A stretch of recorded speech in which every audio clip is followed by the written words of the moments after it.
Eu quero agradecer os irmãos que estão presentes essa noite para o culto, mas eu quero dizer para você que o estudo que eu vou começar hoje, se você não vir no culto que vem, certamente você não vai também absorver muita coisa, até porque hoje o nosso tempo ele é mais exíguo, então vai ficar difícil para você absorver o que nós queremos passar, o conhecimento da palavra de Deus. É bem verdade que para muitos nós vamos apenas relembrar. Para crente é isso, a gente relembra, não é? Todo dia.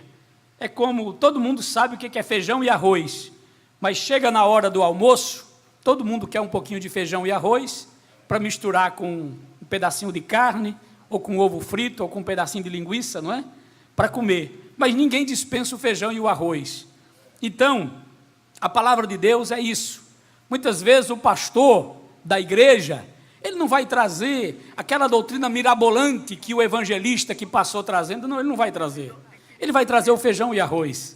Mas é ele que vai sustentar a igreja, irmãos. Ele que vai dar sustentação à igreja, não é verdade? Então, esse feijão e arroz aqui, que nós temos para trazer para você, talvez você já conheça, talvez você já saiba, mas nós queremos relembrar. Paulo disse, eu não canso de vos falar as mesmas coisas, as mesmas palavras, porque essas mesmas palavras é que traz segurança para os cristãos. E eu quero basear, iniciando, meus amados, no texto de Hebreus, capítulo 3, e o versículo de número 14, ou o versículo de número 12, melhor dizendo, aonde o escritor aos Hebreus, dentro da leitura que foi feita já aqui pelo pastor Darley, o escritor aos Hebreus, ele diz assim, vede, irmãos, que nunca haja em qualquer de vós um coração mau e infiel, para se apartar do Deus vivo. E eu quero dar um tema para o nosso estudo, que inicia hoje, como a importância da perseverança para o salvo em Cristo Jesus. A importância da perseverança. É bem verdade que o livro, ou a carta aos Hebreus, toda ela é uma carta de ênfase à permanência do cristão na fé. Se você ler a carta aos Hebreus com cuidado, e é bom que você faça isso, todo crente deve ler a carta aos Hebreus pelo menos 2 vezes por ano. Mas não é ler como lê o jornal, é ler com uma canetinha na mão, com um lápis. Eu gosto de ler com um lápis grafite, porque você, se fizer algum risco errado, você tem como apagar e não deixar a Bíblia feia, não é? Mas tem aqueles que gostam também daquele lápis, daquele marcador de texto, não é? E ele vai lendo Bíblia, e vai comprando outra Bíblia, e vai lendo, e vai marcando suas Bíblias, isso é importante. Mas se você ler com minúcia a carta aos Hebreus, você vai encontrar muitos versículos, tipo esse aqui, 3 e 6. Mas Cristo como Filho sobre a sua própria casa, a qual somos nós, vírgula, se tão somente conservarmos firme a confiança e a glória da esperança até ao fim. Isso fala de perseverança. Então, faça isso. Comece a ler a carta aos Hebreus e você vai ver como ela nos instiga, como ela nos inspira, como ela nos empurra para sermos perseverantes na fé. O escritor aos Hebreus, ele escreve para um grupo de judeus que os estudiosos e teólogos têm dificuldade de saber aonde esse grupo estava. É bem verdade que ninguém sabe onde eles estavam mesmo, mas não importa. Ele escreve para um grupo de judeus, que esse grupo parece, primeiro porque era um grupo que não tinha crescido muito na fé, as suas raízes eram raízes ainda muito tenras, muito pequenas, mesmo que estava como aquele tipo de planta que já era para a raiz estar mais profunda, e quando ele foi ver, estava parecendo um bonsai, né? Bonsai é aquela planta que pode crescer muito, mas ela não cresceu, ela está pequeninha, não é? E ele viu isso, que esses crentes poderiam ter crescido. Então, o que ele está fazendo? Ele está estimulando este povo: permaneçam, sejam firmes, cuidem da vossa salvação, dessa grande salvação que foi dada. O capítulo 2, ele fala sobre isto. Então, meus amados, eu quero vos falar sobre a perseverança. O que é a perseverança? A perseverança é a qualidade de quem persevera, de quem insiste, de quem tem constância no que faz. É isto que é perseverança. Começar, muitos começam, mas terminar são poucos, ou terminar é para poucos. Muitos começam naquela arrancada frenética, não é?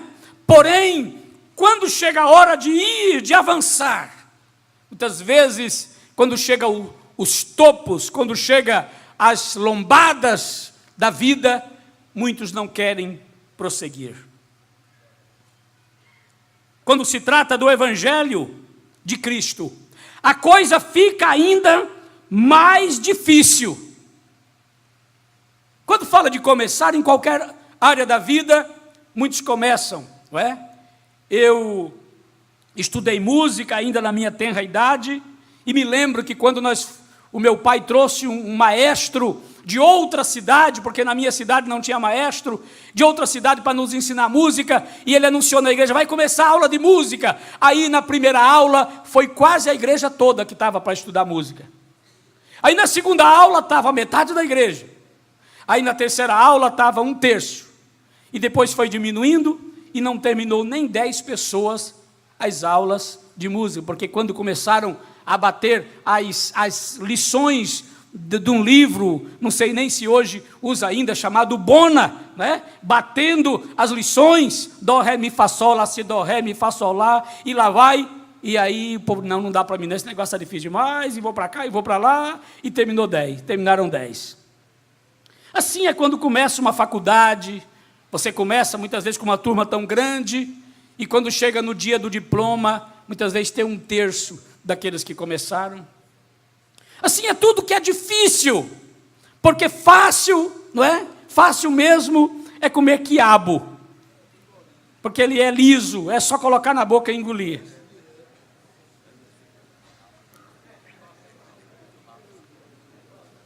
Mas tudo que é difícil fazer, a pessoa começa naquela arrancada e não quer ter constância.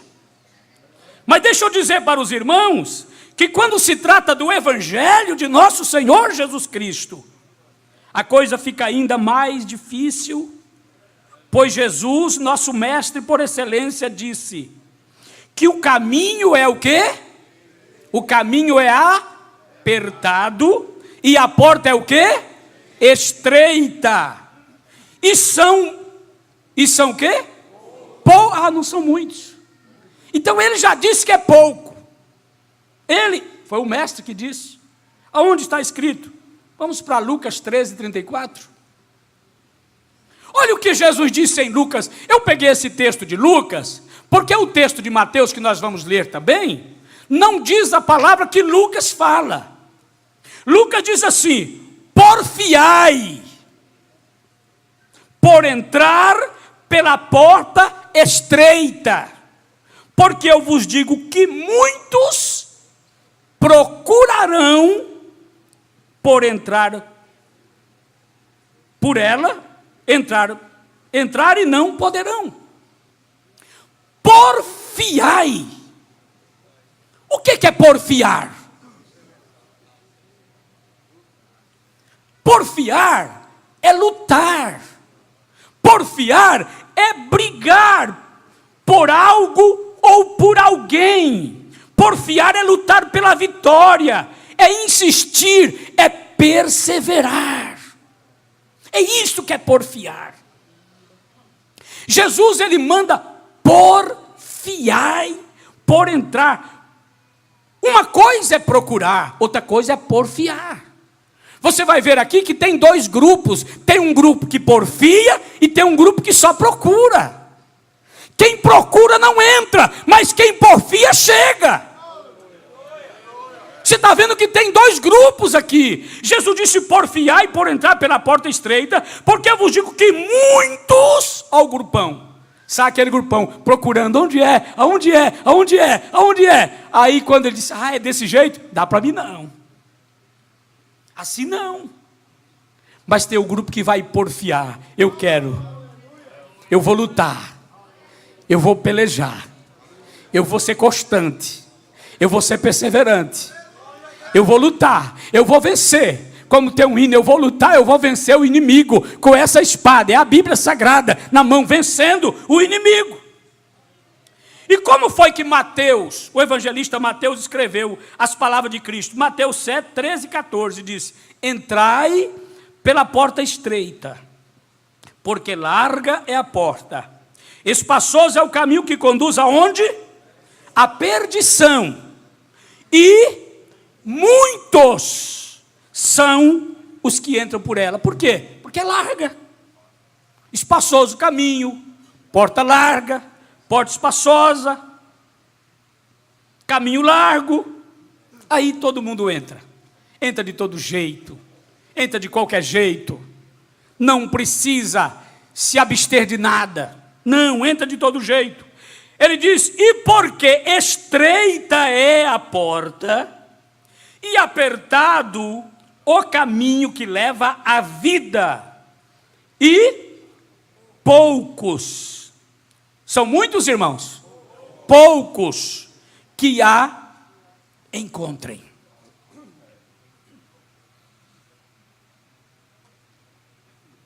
Então, meus queridos, exige-se a perseverança na vida de um crente salvo. A perseverança é preponderante para que ele vá até ao fim. É preciso isso. Perseverança. Tem momentos que o crente pensa em parar. A luta, porque ser crente é uma luta contra o mundo. Ser crente é uma luta contra o diabo. Ser crente é uma luta contra a carne. Como é chamado, os 3 gigantes que nós temos que vencer todos os dias. Não é uma vez por semana, nem uma vez por mês e nem uma vez por ano. Mas todos os dias nós temos que estar vigilantes para vencermos o mundo, que é o reino do gigante. Para vencermos a carne, que é o instrumento do gigante. E o diabo, que é o próprio gigante. Nós temos que vencê-lo todos os dias. Vejamos, meus amados, eu extraí do Antigo Testamento alguns exemplos de perseverantes, de pessoas perseverantes, para nos estimular a vencer. O escritor aos Hebreus, ele nos fala lá no capítulo 12, que nós devemos olhar.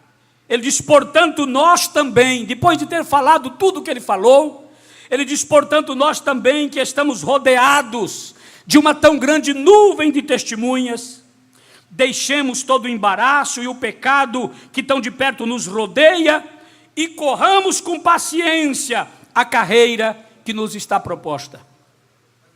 Então eu tomo lá do Antigo Testamento alguns exemplos, talvez exemplos que você nem esteja pensando que eu vou tomá-los, mas os tomei para que a gente possa ver que se esses homens, num passado tão distante, tão longínquo, mas eles venceram. Nós também podemos vencer. E o primeiro exemplo que eu tomo é Enoque. Lá no capítulo 5 do livro do Gênesis, eu tomo Enoque. Por que eu tomei Enoque? Quando eu estava pensando em perseverante, eu lembrei-me de Enoque. O Espírito Santo de Deus me fez lembrar de Enoque. A gente muitas vezes, quando fala de perseverança, lembra de outras pessoas. Mas lembrar de Enoque é muito salutar. Por quê, meus amados? Enoque, ele viveu em uma geração muito próxima. Lógico, ele foi a 7ª geração depois de Adão. E Enoque, quando ele viveu, já o pecado, ele estava tão proliferado no mundo. Já podemos ver no capítulo 4, aonde já tinha assassinato, não só um, tinha mais assassinatos, tinha já bigamia, homens bígamos, já vivendo de uma forma totalmente às avessas daquilo que Deus havia programado para o casal edênico. Nós vamos encontrar então uma terra que estava já corrompida, tanto é que no capítulo 6, já vamos encontrar Deus já destruindo aquela geração que a corrupção tinha graçado de uma forma tamanha, que Deus disse: eu vou destruir da face da terra o homem que criei. Então Enoque, ele já estava convivendo nesta geração totalmente corrompida. Mas a Bíblia nos fala, no capítulo 5, e o versículo 21 a 24, diz: e viveu Enoque 65 anos, e gerou a Metusalém, e andou Enoque com Deus. Glória a Deus. E andou Enoque com Deus. Depois que gerou a Metusalém, 300 anos, e gerou filhos e filhas. E foram todos os dias de Enoque 365 anos. E andou Enoque com Deus, e não se viu mais, porquanto Deus para si o tomou. Aleluia.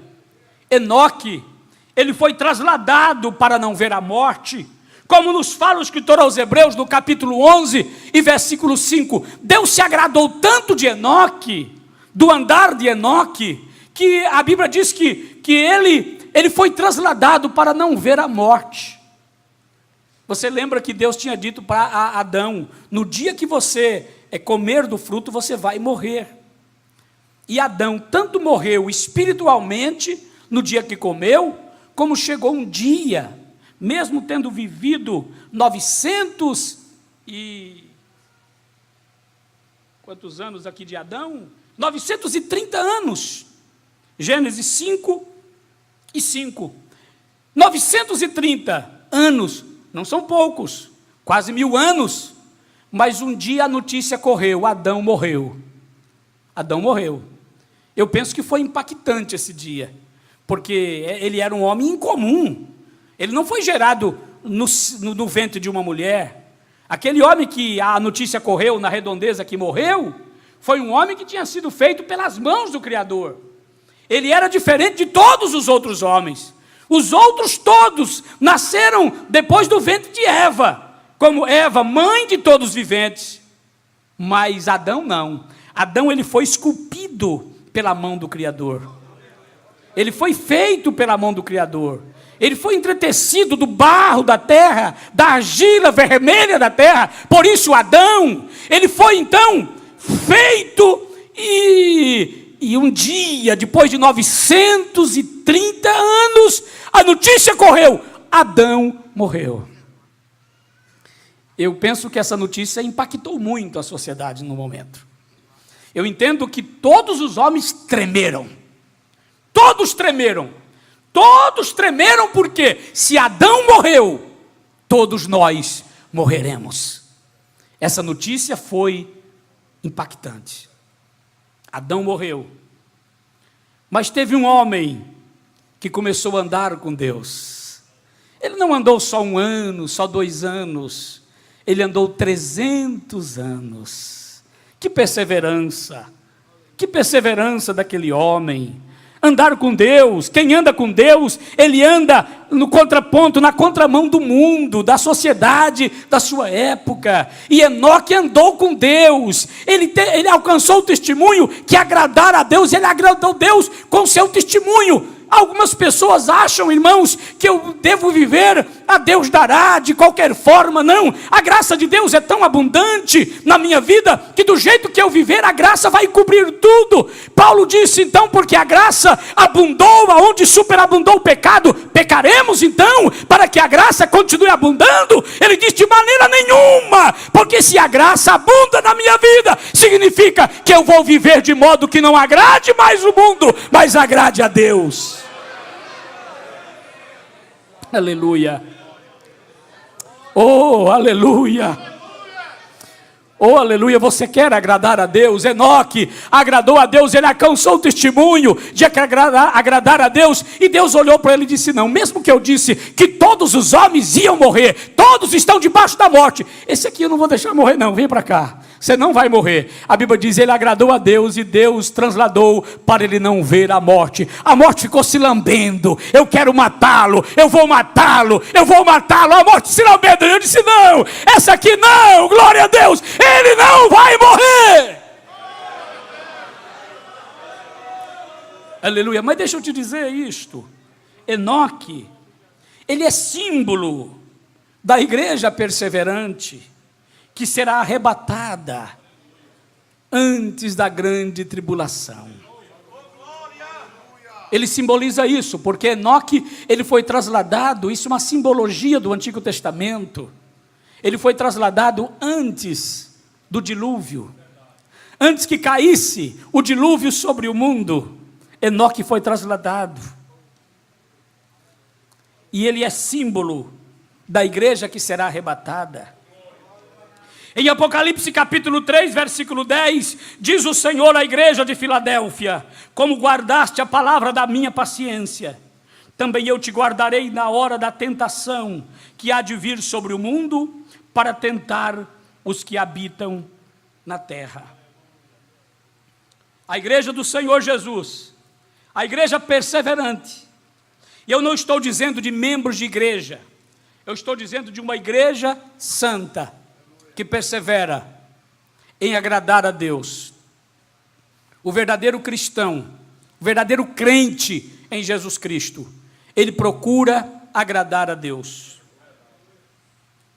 O hino 2 da harpa cristã, o coro diz assim, sim, eu porfiarei, olha a palavra, sim, eu porfiarei, porfiarei por esta terra de além, e lá terminarei as muitas lutas de aquém.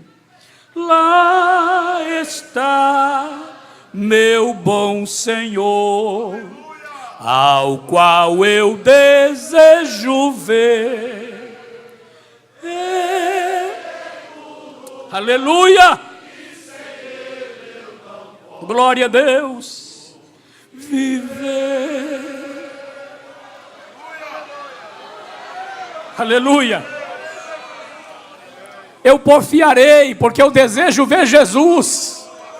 Eu desejo ver meu Salvador, como Ele é. Eu desejo contemplar meu Cristo, que morreu na cruz do Calvário para perdoar os meus pecados. Então eu porfiarei, eu lutarei, eu vencerei, com a graça de Deus, com a fé em meu Deus, eu vencerei. Aleluia. Glória a Deus.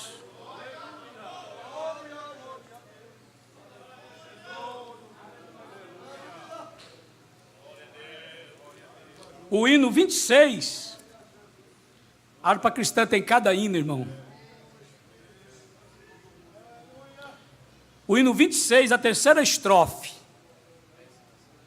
Pensa na celestial melodia, que a terra encherá de meu lar, e das harpas e a doce harmonia, ao passar o Jordão se ouvirá. Presta atenção, mesmo em dores que levem à morte. Agora, se constante, não voltes atrás.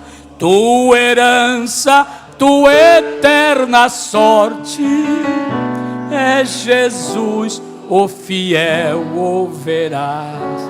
Olha ali, ser constante, mesmo em dores que levem à morte, ser constante, não voltes atrás. Tua herança, tua eterna sorte, é Jesus, o fiel.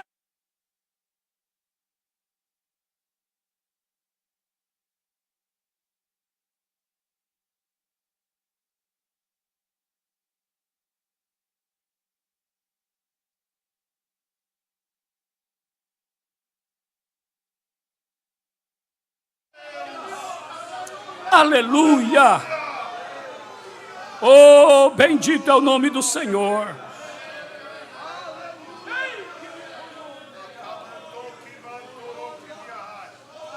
Meus irmãos, eu trago outro exemplo de perseverança também nessa noite, e vou estar já parando. Por isso que eu disse, se você não vir no outro culto, você vai perder. Porque eu quero chegar nessa parte aqui de Hebreus. E eu vou mostrar para os irmãos que se você não perseverar, você perde. Que a falácia de uma vez salvo, salvo para sempre. Que essa falácia cai por terra com um exame profundo só da carta de Hebreus. Precisa outra. Cai por terra isso aqui. E eu preciso mostrar isso para você. Porque tem muita gente, irmãos, tem muita gente que comeu a corda. Não, eu estou salvo, eu posso até cair no pecado lá e entrar dentro do inferno, que como eu sou salvo, ele vai me puxar, vai nessa. Não persevera não. E eu quero mostrar para você na Bíblia isso, com a análise exegética do texto, com uma análise profunda do texto sagrado. E você precisa estar aqui para poder ouvir isso.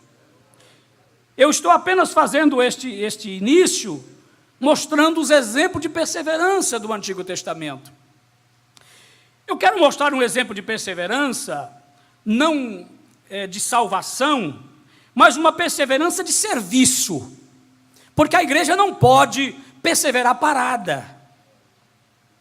Eu sou crente, mas eu só vivo de braço cruzado, eu não faço nada, eu não procuro um grupo para cantar, eu não procuro um trabalho de evangelismo para fazer, eu não faço nada. Não, então, eu quero mostrar com esse exemplo aqui, um exemplo de perseverança servindo, que é o exemplo de quem? De Josué. Lá no capítulo 33 do livro do Êxodo, capítulo 33 do livro do Êxodo, e o versículo número 11, diz assim: E falava o Senhor a Moisés face a face, como qualquer fala com seu amigo, depois tornava ao arraial. Mas o moço Josué, filho de Num, seu servidor, nunca se apartava do meio da tenda. Nunca. Não é que ele se apartava, a Bíblia diz que nunca ele se apartava. Enquanto os outros viam de longe o serviço de Moisés, que Moisés prestava para Deus, os outros ficavam vendo de longe. Mas a Bíblia diz que Josué, ele não se apartava da tenda, ele queria trabalhar para o Senhor. Era um moço ainda, era um jovem obreiro, sendo preparado pelas mãos do servo do Senhor Moisés, que a Bíblia diz que Deus falava com ele face a face. Que privilégio de Moisés, não é? Que privilégio de Moisés. Depois eu vou dizer esse negócio que eu ia dizer de Moisés, mas eu digo depois. Mas que privilégio de Moisés, não é? Mas aí tinha muita gente que ficava lá de longe, olhando. O que está acontecendo? O que está acontecendo hoje na igreja? Está tendo culto hoje? O que aconteceu, irmão? Foi uma bênção, batizou com o Espírito Santo, salvou a alma, foi uma maravilha, teve consagração de vida. E foi, irmão, ai que bênção. Eu nem pude ir. Você podia ir, você não foi porque você ficou enrolando. Enrolou à tarde, enrolou de noite, ligou a televisão mais cedo, não quis perder o jogo de futebol, não quis perder o capítulo da novela. Novela, nó na garganta, vela na mão. É só acabar de morrer. Foi por isso. Foi outra coisa. Ah, irmão, oh, irmão, Jesus me entende? Olha, você vai ver o entende, viu? Você vai ver o entende, tá bom? Não deu para ir. Aconteceu tudo. Jesus fez, Jesus batizou, o grupo foi evangelizar à tarde, foi lá na casa do irmão que estava doente, Jesus salvou uma alma, ainda curou o irmão pela misericórdia, e foi, irmão, foi, irmão, me desculpe, eu estava orando em casa, orando nada, pai, tu estava espichado no sofá assistindo televisão, não vê a mentir não, vê com essas mentiras para cima dos crentes, crente é sábio, crente que evangeliza, que prega, que ora, ele não come essa papinha não.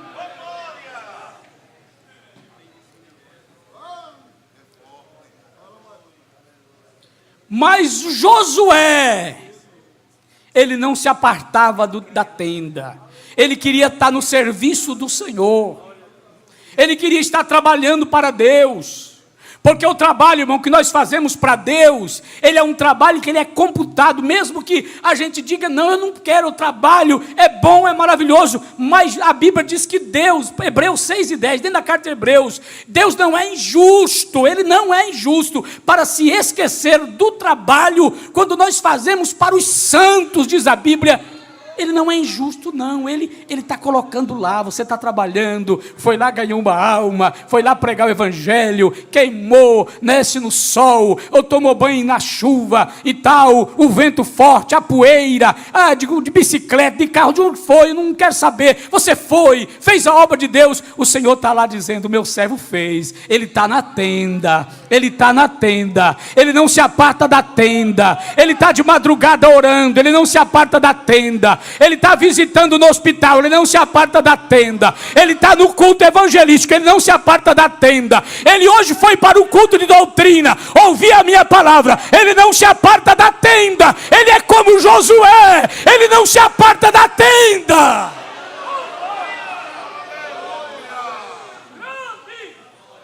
Aleluia. Josué, eu coloquei aqui, ele é símbolo da igreja perseverante, que espera Jesus trabalhando na sua obra. Glória ao nome santo do Senhor. Ele não espera Jesus de braços cruzados, não. Jesus, vem, então deixa eu cruzar os braços e esperar Jesus, não é? Como diz o esperar sentado, né? Porque em pé cansa. Deixa eu esperar sentado. Não, Josué não esperava sentado, Josué esperava trabalhando. Jesus disse, trabalhai enquanto eu venha. Glória ao Senhor, trabalhai. E disse Paulo, escrevendo aos Coríntios, na sua primeira carta, capítulo de número 15 e versículo 58, bem conhecido nosso, mas é o pão vivo que desceu do céu, a palavra de Deus. Portanto, meus amados irmãos, sede o quê? Firmes e sempre o quê? Abundantes na obra do Senhor, sabendo, olha como Paulo tem certeza, sabendo que o vosso o quê? Trabalho não é vão no... Tudo que você faz no Senhor não é vão. Não é vão. Aleluia. Vamos ficar em pé? Eu estou parando por hoje. Mas a gente, como estamos falando de trabalho, vamos terminar com 115. Eu quero trabalhar para meu Senhor, levando, quem sabe?